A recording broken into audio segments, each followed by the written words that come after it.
Hi, welcome to our Reuben Hoare Library Project Informational Info Session. I'm the chair of the Reuben Hoare Library Trustees, Demetra Taylor. And before we begin our presentation, I would just like to introduce you to other members of the trustee board. On my left here, we have Sam Alvarez. He's the director of the Reuben Hoare Library. Mark Rombacher, library trustee. Chris Aslin, library trustee, and Jenna Brownson, library trustee. Yes, David Sill, also another member, is in the back. I want to encourage you all, while we're speaking, to get up and grab yourself a cup of coffee and help yourself to the snacks and the desserts that are in the back of the room. Here's what you can expect from today's info session. I'm going to speak to you about what a library gives to our community, and then our director, Sam Alvarez, is going to discuss some of the ADA compliance and safety issues that the library currently is dealing with, and then Jenna Brownson is going to facilitate a Q&A so you can ask questions and give feedback on the presentation that you see today. So let's begin. 11 years ago, I learned how to use my local library. Now, before that day, I was an avid library user. I used to go to the library as a child and borrow books. In my high school and college years, I used the library for research. But I didn't truly know what my library could do for me until 11 years ago when I had my first child. I was a new parent. I had no idea what I was doing, and I needed to go out and meet other people who had children, and I needed to find ways to entertain my very active toddler. So I went to my local library because there was a story time. And yes, I did meet other parents, and my child had other kids to play with. But I was also exposed to people in my community who I would have never crossed paths with because they didn't do the same things that I did, and they were at different stages of their life. People such as Dave, who used to come to the cafe in the library, and he would be typing on his laptop every day. I thought he was writing the great American novel. It turns out he was trying to start a business. And to save money, he would use the library for its free Wi-Fi access, copy machine, and fax machine. I also met Kathy. She was 30 years my senior. And she told me the story of how she had always wanted a family, but unfortunately she couldn't have children. So she told me about her adoption process and how she flew to China and what it felt like for her to hold her daughter in her arms for the first time. And I also met Colleen, who was a high school math teacher who, to provide supplemental income for herself, would tutor children after school in the study rooms located in the children's department. 5 years ago, I found myself in a very similar situation. I moved to Littleton. I didn't know anybody. I didn't know how to get around the town. So what do? I go to my local library. The librarians there told me much more than how to borrow a book. They told me where I can find a local mechanic. They showed me the Facebook parent page that we have in Littleton, where I can find out what's going on in our community and find other services that I would need. And they also told me that we have a lake and that residents can use it for free. Now, I guess I could have gone online and I could have found this out, but could I have known when was the best time to go to the lake for easy, accessible parking? Could I have found out what people thought of the water quality levels in June as compared to August? I didn't have anybody to go to because I had no friends. But I had my local librarian. So what is a modern library? It's a multifaceted community resource that offers many services intended to improve and enrich life for every member of the community. In a library, there's something for everyone. In your library, you can discover new books, you can meet new parents and people, you can learn to knit, you can look for jobs, you can meet up with friends, you can join a club. It is about books, but it's about so much more. And it turns out that in our tiny little town, our library is more active than your average library in Massachusetts state. Let's take a look at the numbers. Our circulation rate is more than twice the state average. 77% of residents have a library card, which means that more than half of the people that live in this town value a library and think it's important to go to one. And when you go to your library, you can save up to $340 per person. Imagine what you can do with that extra $340 in your pocket when you're using the resources available at your library instead of your wallet. And as I've mentioned, a library is more than books. You can use our e-sources to access magazines, or you can go to a library and hold the magazine in your hand and look in consumer reports to find ratings on products. You can get a document notarized for free. If you have a daughter who's interested in coding, she can learn to code at the library. You can read newspapers. Maybe you want to look at the stars. You can go to the library and borrow a telescope and spend an evening with your family looking at the sky. And there is also many more programs that you can attend to learn how to make a birdhouse, all the way to even mini golfing inside your library. The Friends of the Reuben Hoare Library, they provide discounted museum passes.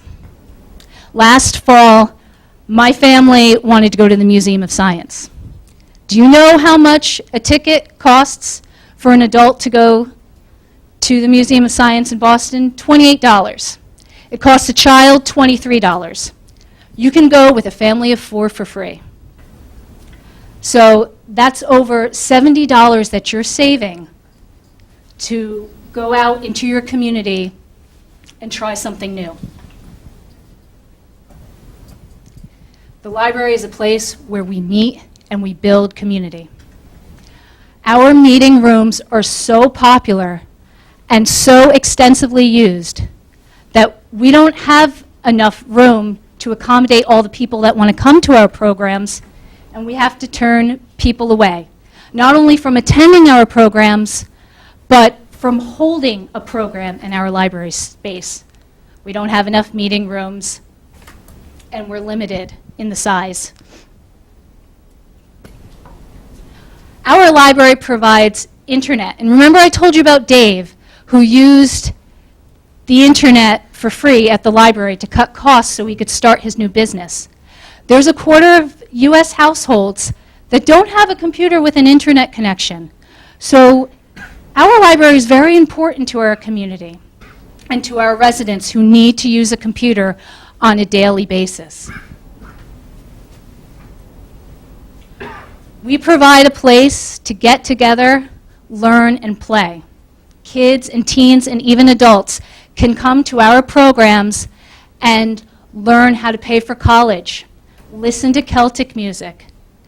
And of course, there's a whole variety of programs for children to partake in, such as building Legos or learning how to dance. Did you know that Littleton has never paid for a designated library building? In 1887, the Reuben Hoare Library served as a Littleton town hall. and it was a tiny room in its basement. And then William Houghton wanted to give money to have a new building built. Unfortunately, he died before this could happen, so in 1895, William's children paid for a new library from his estate. Did you know that our current library building was originally a school? It's not even supposed to be a library. It was made into a library in 1986. That was 33 years ago. I want you all to think about where you were in 1986 and how different your life was then and how different our lives are today in 2019. Our library that we currently are situated in does not meet the needs of 2019 daily living. There are critical concerns with the current library building. We have issues with ADA compliance, lack of space, and poor layout. I'm going to have Sam Alvarez now speak to you about these concerns.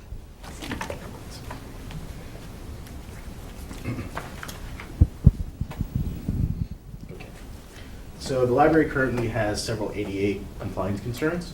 To accommodate this, we've tried to install new shelving and new bookcases and change the layout of the building a little bit and for maintenance of some of our elevators. One area we approached was the shelving in the children's room. Because it's so crowded in there, we actually had to move the shelving up higher, make it taller. Unfortunately, that is the kids' room, so it's a little too tall for some of the kids. We tried to put it in the area where it's for the older kids, but it's really not the standard for a children's room and what you really want to see in a children's room. It also creates a lack of an easy sight line for the staff. The staff used to be able to look all the way to the back of the room, but now they can't because the shelving is too tall. The library is also not navigable for wheelchairs. A lot of the aisles in the library for the shelving and the stacks are too narrow, and the patron in a wheelchair, especially a larger wheelchair, or parents with strollers, they can't navigate it easily, especially turning around in a wheelchair in the aisle. You would have to go down the aisle and then turn around. Which makes it not ADA compliant, which means a lot of people in the community won't be able to use it. And it's not just people in wheelchairs, it's people with other disabilities as well.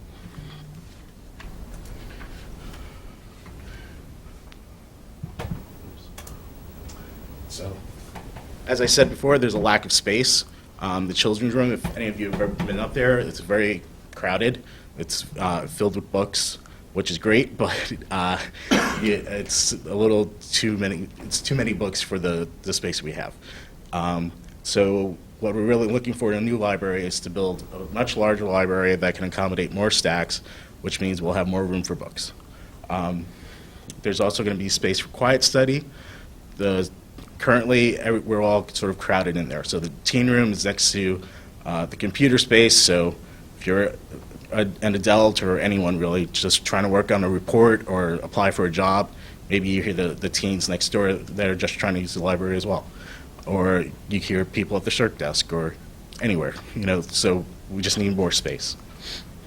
Accreditation requirements. The state has certain requirements for a library to be certified. That means we can engage in reciprocal borrowing with other libraries, which means that if you want to go to Groton or Westford to check out a book, or if they want to come here, we can do that. But if we're not certified, that means we're not allowed to do that. It also means we can't apply for grant money from the state. We use that grant money to engage in programs for the community, to supplement our library supplies and materials, to buy databases, and without that money, it's services we won't be able to provide to the community. Meeting spaces are also at a premium in the library. We have several meeting spaces that you can use for free, and we have to turn people away all the time because the meeting spaces are booked. And over a period of 16 days, we actually had to turn away 28 requests for the room. That was just over 16 days. And there are a lot of community groups that use the library. The Boy Scouts use it. There are bereavement groups that use it, first-time moms.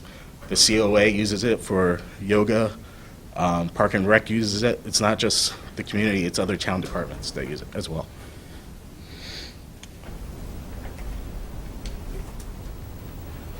The layout of the building is also very poor. We have 3 floors, which means, unfortunately, one floor, it just can't always get staffed, which means that some patrons don't get the help they need sometimes on the 3rd floor because there's just not enough staff to cover all of the 3 floors. So the new library, we plan to build a 2-floor layout so that staff can be on both floors and be available to our patrons. And in fact, we've been told by MBLC, the Mass Board of Library Commissioners, that they sometimes mention our library as a poor layout, as a library that they wouldn't want, that you shouldn't use 3 floors for, because it's not functional or efficient. There are several ongoing building issues that we also have. Over the past year, our AC and heating system has malfunctioned. Sometimes when it's too cold out, it's still cold in the library because the heating system won't work. And when it's too hot out, it's still hot in the library because the heating system is on. So those they get repaired, but they keep breaking down on us. We've also had leaks due to the way the HVAC system is set up. So the building always has to be cooled, and so sometimes it malfunctions, and we had a leak in our Cooper room, where if you go down there, there's now a big brown line going across the ceiling tiles. And there was even black mold at one point. Also, the windows don't work. We had a patron a staff member, who the window slammed shut on her hand and actually hurt her hands. And because it was happening on town property, the town paid for her health bills. So that's a bill that didn't really have to happen if the windows worked properly.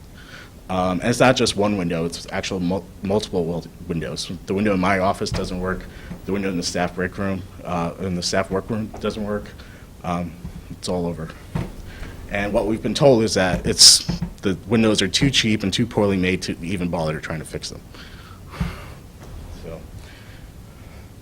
the stairs leading up to the serve desk on the main floor, they're uneven. So patrons have actually tripped going up the stairs. And one staff member tripped and hurt her nose. She went face planted into one of the columns.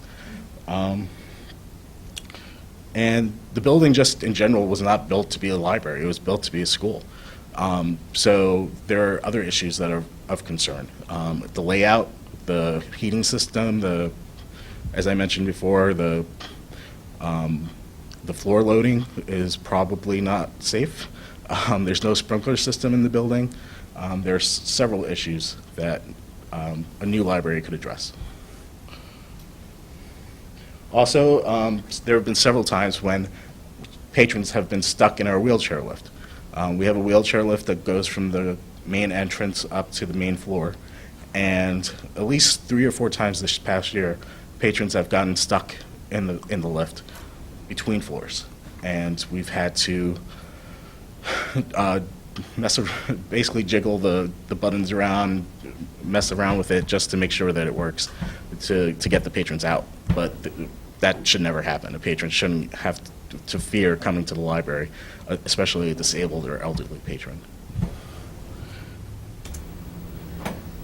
We have made some changes. We retrofitted the elevator. For those of you who have been to the library may know that it used to be operated with a key. We've changed it so that it now can be operated with regular buttons and a switch that turns it on and off when the library is closed. But that creates other safety issues. There have been children who have made their way into the elevator and gone down the elevator because they just pressed the button. And due to lack of sight line, we didn't see it. The parents didn't see it. Luckily, the kids turned out to be okay, but that shouldn't happen. The back door was also retrofitted and made handicap accessible, so that now the patrons in wheelchairs can come through there. The shelves have been added in the children's room to fix the ADA compliance as well. So it's time to modernize the library. We have a lot of issues there that really do need to be addressed. And if this new library doesn't happen, it won't be until about 2030 when the next round of grants are available. So, now is really the time. There's $5.8 million available to make this happen. So that's it.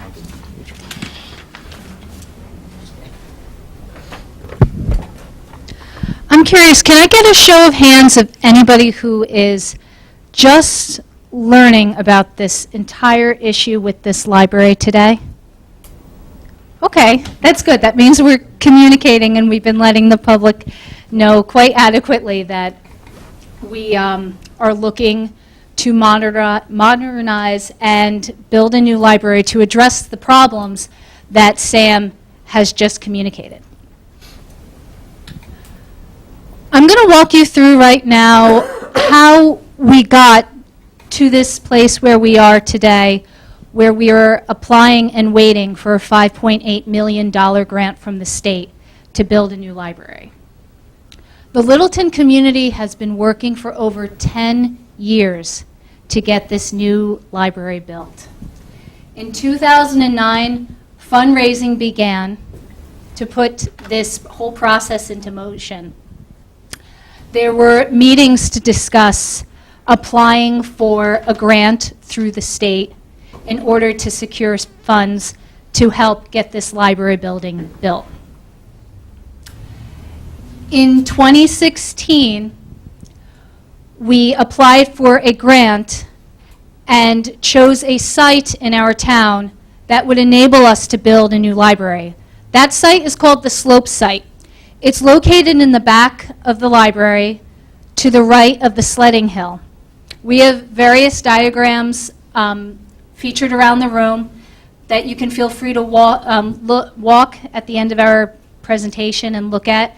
And Sam will also be presenting them to you on the slides momentarily. A committee was formed to discuss this slope site, and that included members of the Board of Selectmen, the Board of Health, PMBC, library trustees, and citizens of Littleton, just to name a few of these groups. In May of 2017, we went before the town and we asked them to vote yes to accept, to submit the application to receive a grant. The town did vote yes. Our application was accepted, and we were told that we will receive a $5.8 million grant from the state to help pay for a library building. However, we are on a waiting list because it is given to the libraries in Massachusetts state on a need basis. As of today, we are number 1 on the waiting list. So where are we now? I just pointed out that we're first on the MBLC grant wait list. We are expected to receive this notification that it is our turn now to get our grant this July 2019. So what does that mean? Well, what we had to do when we applied for the grant is we had to submit schematic designs to get an idea of how much it would cost our town to build this new library building.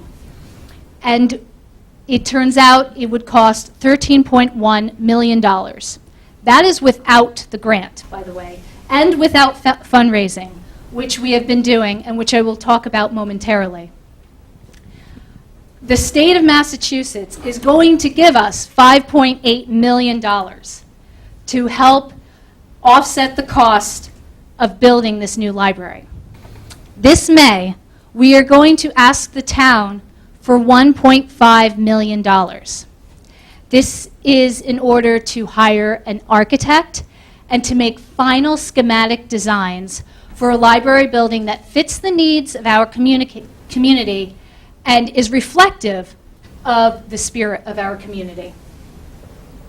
We are currently working with PMBC so we could get the exact number of how much a building will cost.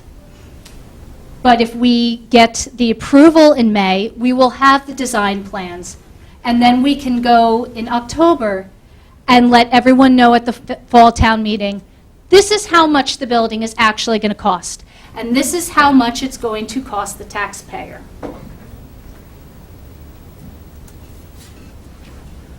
When we are told in July that we're to receive the grant, we have 6 months to vote whether or not we want to go forward with this project.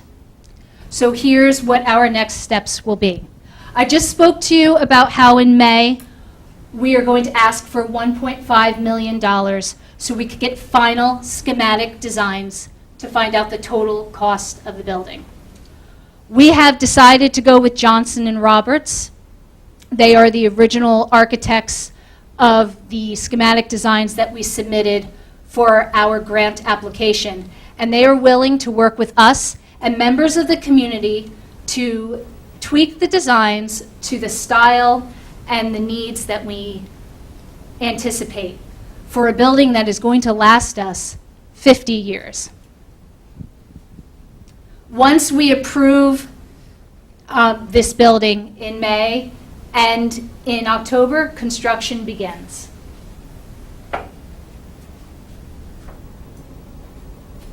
But some of you are asking, well, that's great that the state is willing to give us $5.8 million, but a $13.1 million building is still a lot of money for the town. Well, we have been fundraising, and our fundraising efforts have been fruitful. Currently, we have raised over $627,000 to offset taxpayer cost. We have $156,000 of that 627 pledged through our hashtag Building Community 01460 fundraising effort. We have donations and pledges to name 8 areas in our library. And we have also received $470,000 of funds to go towards this new building. In 2018, we had a mini golf event. It was our first ever event where families were able to come in and actually golf in the library, and it was tremendously successful. We raised $15,000. Our second annual mini golf fundraiser is next week. Friday, March 22nd, adults are invited, and there will be a silent raffle and auction. And on the 23rd, families, as well as the entire community, are invited to golf in their library, enjoy food from different restaurants that will be there, and desserts. And there will also be raffles to enter. We are well on our way to our $1 million fundraising goal. Here is a breakdown of the cost estimate for this $13.1 million building. Now, you have seen that MBLC in the Massachusetts Board of Library Commissioners in the state of Massachusetts is going to give us $5.8 million to help pay for this building. We are also going to have a building that is energy efficient. So we are going to receive money reimbursed for making our building energy efficient, up to $150,000.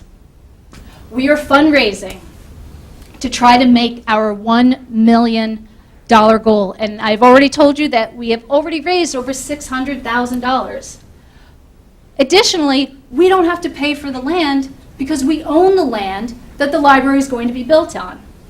So really, all we have to pay for are these design funds and the remaining construction cost, which is $4.6 million.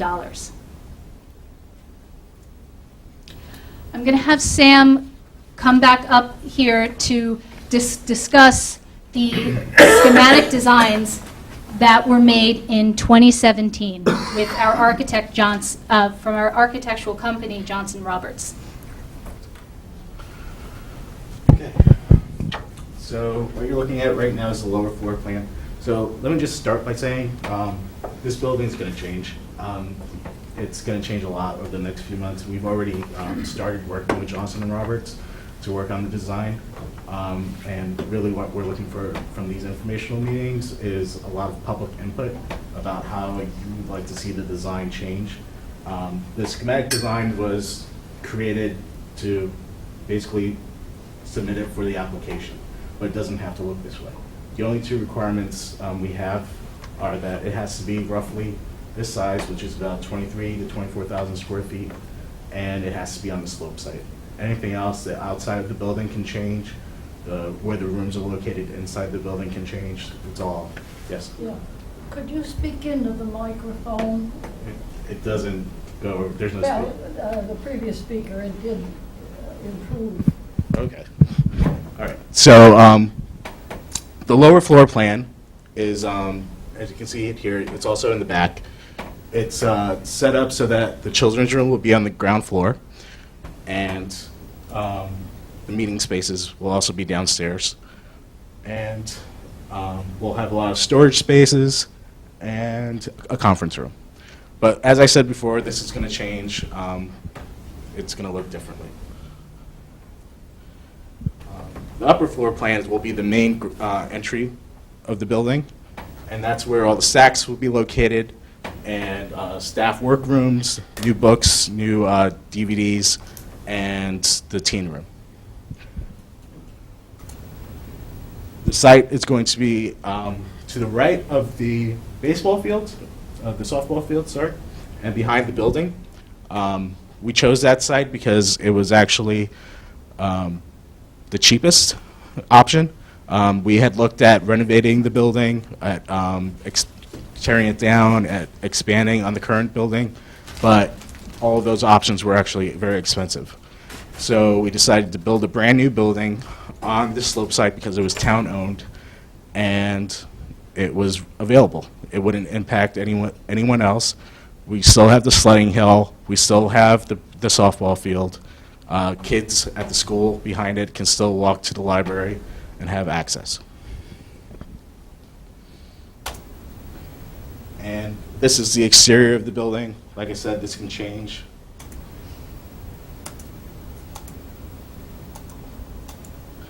This is an alternate option we came up with for the exterior of the building.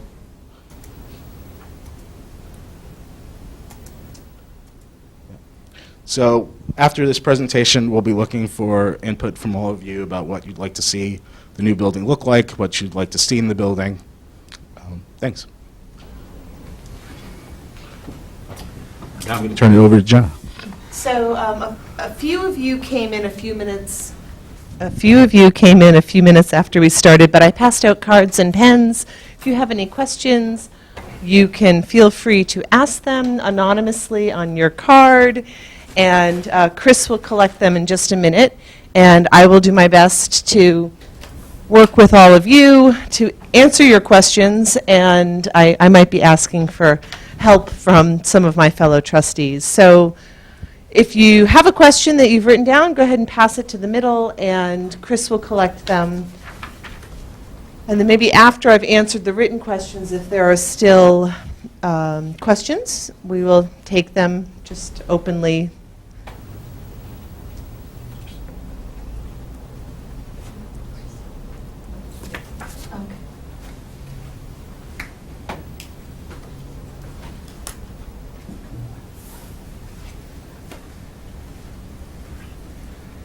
Okay, all right, thank you. All right. Card number one. It's more of a comment than a question. The comment is, the library needs an entrance that makes a statement, not the blank glass wall. That is absolutely something that we can consider and incorporate if you, in fact, have ideas about how it could look more than a blank glass wall. We certainly would be interested in having maybe some more details as to how you might want it to look. Here's another one. On average, how many books get weeded out each year because of lack of space? Well, I can let you all know that generally libraries will take their least circulated books out of circulation after 5 or 6 years, but at our library, because of the lack of space, we're doing this more like every 3 years. So books that we only purchased in 2016 are being pulled off the shelves to make room for the books that we are required to stay certified, that we have to buy those and fill the shelves with new books. Do you know what a number is, Sam? Not off the top of my head. I think the dollar figure is around 30,000. Okay. Moreover, when you have professional library staff taking books off the shelf, they are not engaged with patrons. So there's also the service cost in addition to the actual financial cost. Let's see. Here, there's a comment that says, need solar panels somewhere visible. I'm not sure that we have solar panels as a component. Do we have solar panels as a component of the design? I'm not sure that we do, but that's certainly an idea. Yeah, so we're looking for the building to be LEED certified. So that means that we're looking for energy efficient building. So we'll certainly look at solar panels as an option. Okay. Question. If we don't build a library now, will we lose the $5.8 million? Yes, we will lose the $5.8 million. While it is a bonded amount, which is waiting in a Massachusetts bank for Littleton to have, it is not forever marked for us. The follow-up question is, if we lose the money, I guess the person must have anticipated the yes answer, when could we be able to get that money again? Sam mentioned this during the presentation, years, like 10, 12 years, until we would have an opportunity to go through this process again. When Demetra said this was first brought up over 10 years ago, we're going to have another solid 10-year wait. And that is also anticipating that libraries remain funded in the way that they have historically been funded, and there is no guarantee that that would be the case. Let's see. Construction issues, the Council on Aging, hold on. Construction issues, construction issue, colon. The COA will continue, it looks like in use, and the clients can't walk far. Need all the spaces near the COA/park and rec entry. Oh, I see. Okay. I guess it's because the COA will be continuing to be using their portion of the town hall building, and this person is saying that the COA clients can't walk far, that I think it seems like the concern then would be that the library would eat up all the spaces that perhaps are currently designated for Park and Rec and the Council on Aging. We as the Board of Trustees do not ever want this to be a competition for parking spaces or for funds. This is not a us v. them or an either or. We, as a board, want to see the seniors served. We believe the library is a great place to serve seniors, but we also respect the fact that there is a community need for seniors to have a place of their own. We will do whatever we can to make sure that it's clear that there are particular spaces for the COA and encourage any library patrons to not monopolize those spaces. So you can't park down at the library? Pardon me? You cannot park down at the library? I'm going to repeat your question because this is the only recording bit. So the statement was you can't park down near the library. My understanding of the way the schematic is drawn right now is that the parking lot's going to bump out a little bit more. If you're thinking about coming out of the COA, there's that back lot area, that some more of that area is going to be cleared for parking. But again, we must share, and we're going to do what we can to share in a way that makes sure that nobody is not getting their own needs met in the town hall because of library parking. So Jenna, Oh, hold on. You have to talk into the mic.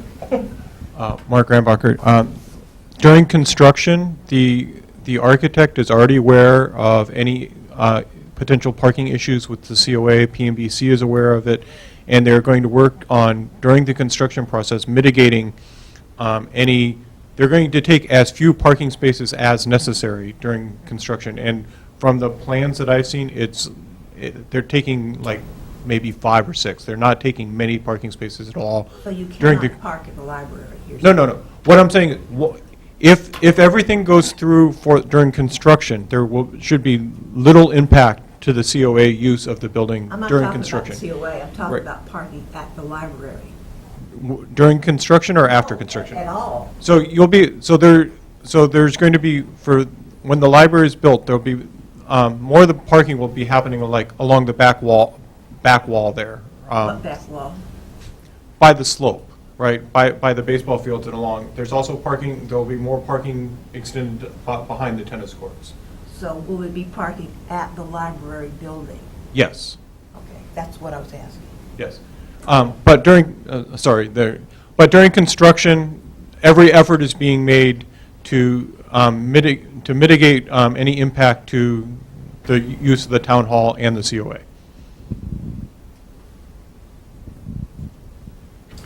Okay, another card here reads, "The last slide of building design is nondescript. It needs to be more engaging and inviting, welcoming to users." I would encourage all of you in this room to share with us how we can make the library the best place for our community. As Sam had mentioned, when we submitted the application, we needed to give the Mass Board of Library Commissioners an idea of how we would lay the library out. That space amounts for the various rooms and whatnot came from doing community outreach meetings and having people come in, and we had lots of parents come in and say the children's room was too small. We had lots of people come in and say, there's not enough place to meet. We had lots of people come in and say, wouldn't it be great if we had a big conference room? So when we drew up, with the architect drew up the designs, that firm incorporated the feedback from the community. That is how we got to 23,000 square feet. We know now, we've known the whole time, and maybe we were not completely clear in expressing it, because when you look at a blueprint, you think, oh, well, it's a blueprint, so it must be final. It's not final, but we need to preserve the children's room within the square footage that we as a community and we as the Board of Trustees gathered the information. So we need to be respectful of that process, but we don't have to have it look in the way that it does. And to be honest with you, the original town hall, where the library was in the basement, that was a beautiful building. And I as a staunch New Englander, would love a building like that. But I also can get on board with something with a boring glass wall. If everyone likes the boring glass wall, and democracy should prevail. But we want to hear what you have to say, and to that end, in addition to the comments that you've made here today, we also have these little yellow sticky pads where you can take a look at these and put a happy face if you like the blank glass boring wall, or a sad face, or any other commentary that you think could help us when we sit with the architects and talk to them about, there's been a real sour face over the angle and the glass and the brick, and maybe we would like to try something different. However, we need to keep in mind that what we build is supposed to stand for 50 years. Oftentimes, those buildings are made out of bricks and blocks and things that are, strong like that. Okay, another card. A lot of libraries lend more than just books. Right now, our current library doesn't have room to hold tools and other items to lend. Will the new design include space to hold such things to lend? As carpentry tools, sewing machines, and other items that people might like to borrow. Yes, we totally should have a lending closet where I can borrow a radial alarm saw. That would be awesome. But I mean, for instance, there are lots of communities that do have that. I don't use my sewing machine every day. I would be happy to have it at the library, and if somebody wants to borrow it and make something lovely, that would be great. And then if I need to borrow it, I will go to the library and borrow it. I think that's a great idea. I don't know as far as any sort of I'm trained as an attorney, so whenever this kind of stuff comes up, I immediately think, should we have machetes on loan at the library? It's a really useful tool for, clearing grass, but is there any liability issue with that? So we're going to have to probably be deliberate in what we decide to put in the closet, but sewing machines or carpentry tools or those sorts of things would be lovely. I'm not sure about machetes. So I am now out of cards. Are there more cards? Oh, okay, but now we know who's giving us the card. I'll mix it in. I'll mix it in and we'll act like I don't know what it is. All right, here.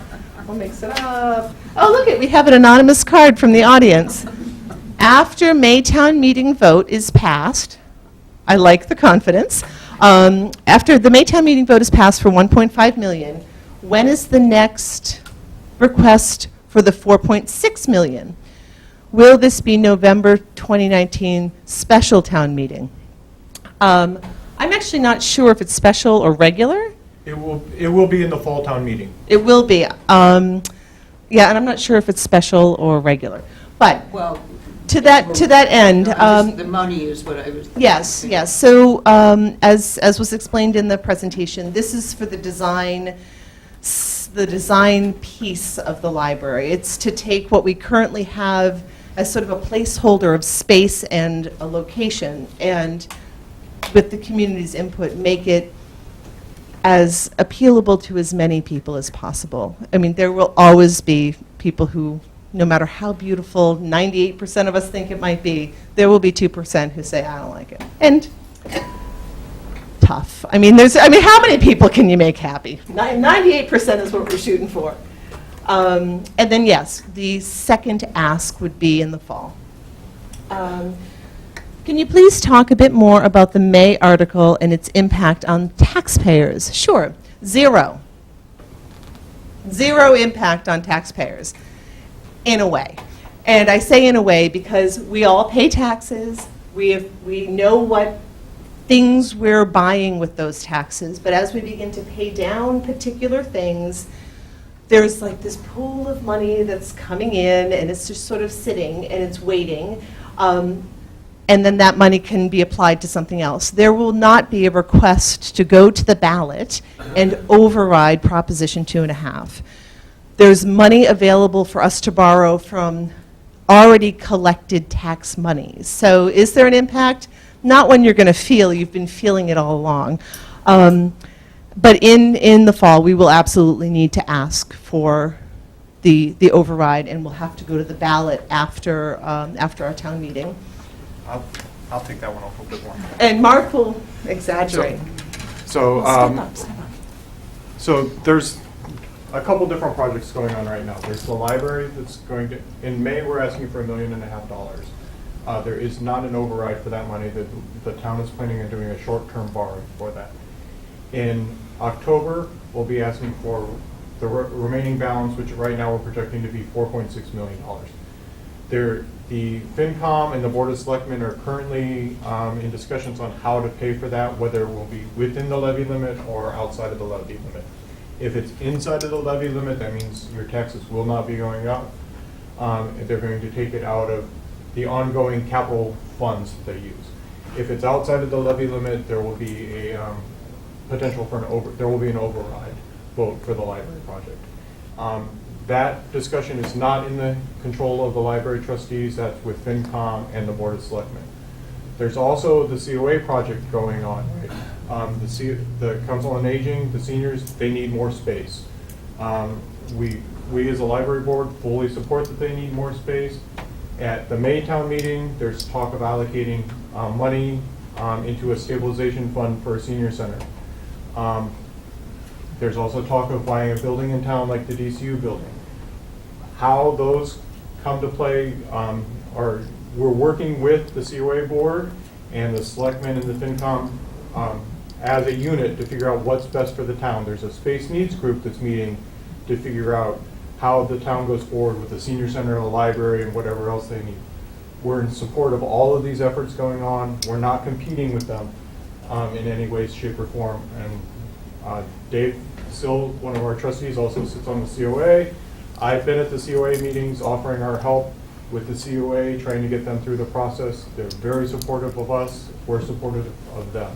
So other than potentially saying that we're all competing for the same tax dollars, we're not really competing with them at all. We're helping them, they're helping us. We share spaces. We are, we will do whatever we can to help and support the senior center, and we hope that the seniors will help and support the library in the same way. Are there any more cards? I just want to say, I think Sure. you've done an excellent job. Oh, the hold way on. you've If you're good, proceeded. wait. This is the only way to Oh, record. Sorry. Okay, Jane. I just want know. to say, I'm impressed by the way you've proceeded, the way you've stuck through this whole process. Went out and fundraised, word dogged that state grant, so the way you've done it is just about perfect. Thanks. Okay, all right. It's nice to.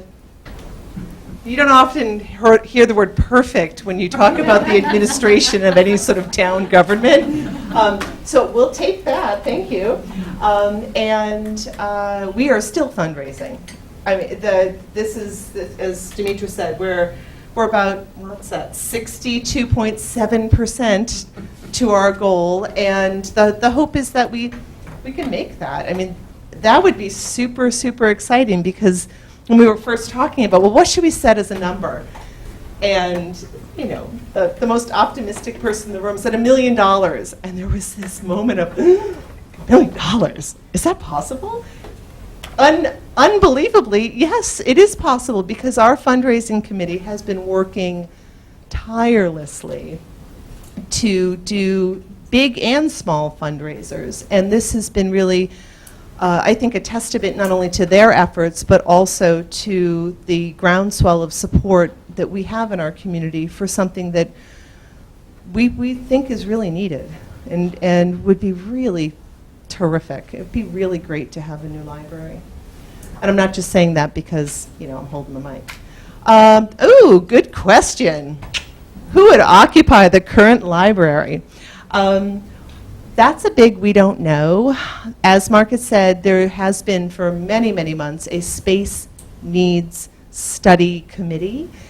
And they're trying to come up with what is going to make the best sense for the space once it's vacated.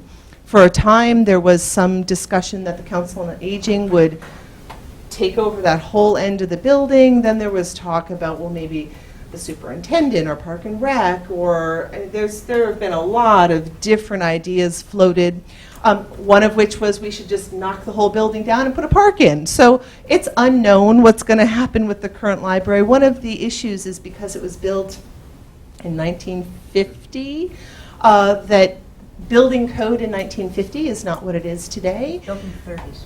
Built in the 30s, okay. It's not what it is today. And there would be an expectation if there were to be what's considered a significant remodeling of a portion of it, which would cost a particular number. And I'm not sure what those markers are. You can't just do one piece of it. You would have to do the entire building. And as Sam had said with respect to the windows, they're not worth replacing. It's like money just down the drain. So it's sort of like when you own an old car and you just keep patching it up, and you keep thinking, oh, what's another $200 or $500 or $800? I mean, it's to scale at the library. It's thousands of dollars to fix problems, because it's not, it's not just the car. We're putting a lot of money into fixing, Band-Aiding. We don't want to do that. We don't want to keep doing that. Will the upcoming information sessions be the same as this one, or will new information be presented?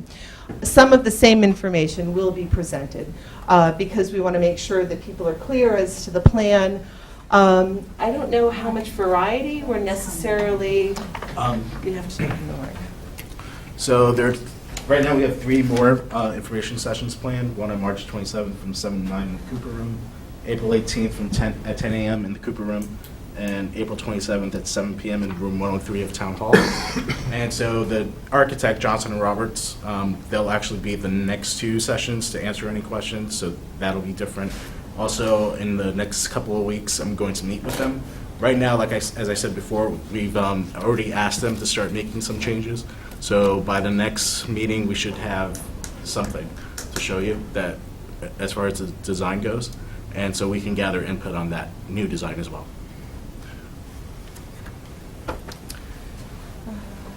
Okay, and Sam did just, that second question was, when are you planning to hold meetings about the new design? It sounds like the next 2 are the ones that would be most related to the new design. But anything that you give us for information today about what you'd like to see as far as a new design, whether or not you're trained as an architect, is information that would be helpful for us to have, so that between now and when they present at the next information session, maybe they can incorporate some of those ideas right out of the gate. That would, we could begin to talk about that. So, Sam, Steve Moore, who's the chair of PMBC, and myself met with the architect on Tuesday of this week and presented some of this information. We're hoping to also schedule some working sessions in May with the architect to help finalize the design. Any major changes to the design have to be finalized around the beginning of June in order for the architect to have time to prepare the construction documents and everything for the October meeting. So we're hoping to have more working type sessions when the architect's around on these April meetings and these upcoming meetings, and maybe a few more in May to finalize whatever changes we would like to make. After June, you can still make minor changes, like, can we have a door here or move some things around, but you can't do wholesale changes like, flip the building over 180 degrees or things like that. So that's what the plan is. Yes. Well, one of my questions. Oh, hold on.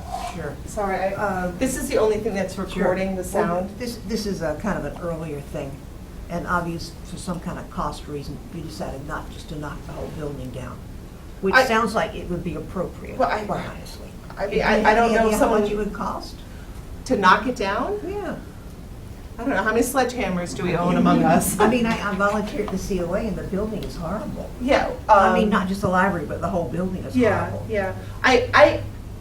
There have been lots. I'm talking I know loudly. at this point, Yeah. it's too late to. So do there that. have been lots of different ideas floated, and I'm not sure which ones are fiscally responsible, truly feasible, as far as knocking the whole thing down and building a park.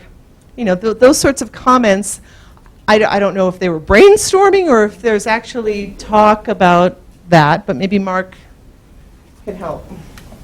So when we were doing the original plans for the building, I think the plans were about $500,000 more to do renovation in just the library area, or to rip the library section down and build new from there. The cost was about $500,000 more. There was a study done by the Lieb group 2 years ago now that started to do plans on how much it would cost to renovate the whole building.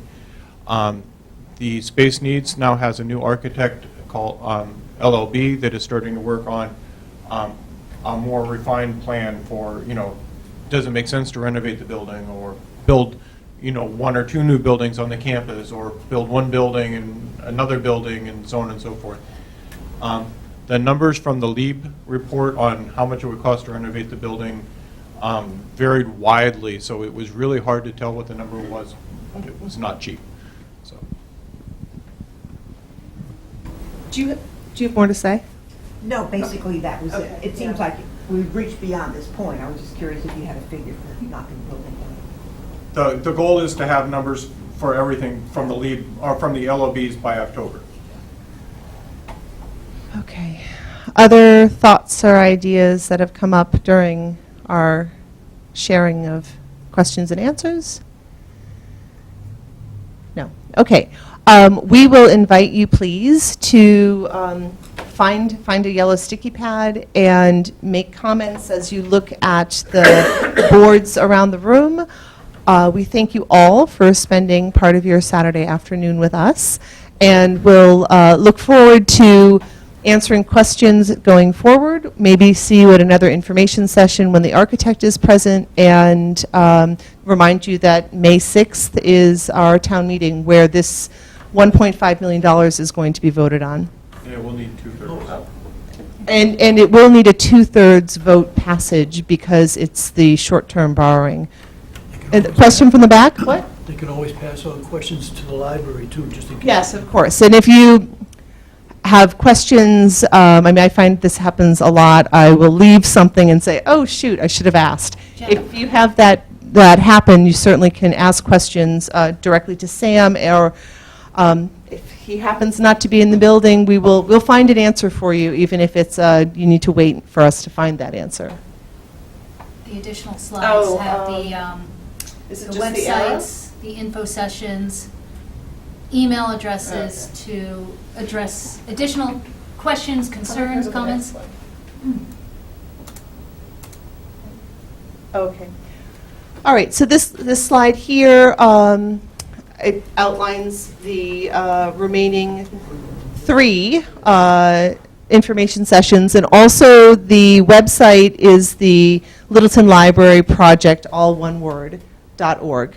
So lots of questions might be answered there as well, but again, we are really interested in an open conversation about how we can do the best by the town and by all of you, and in so doing, and to that end, we want you to be involved, and we encourage you to give us your ideas. All right then, thank you all for coming, appreciate it, and we'll look forward to continuing the conversation in the future. Thank you.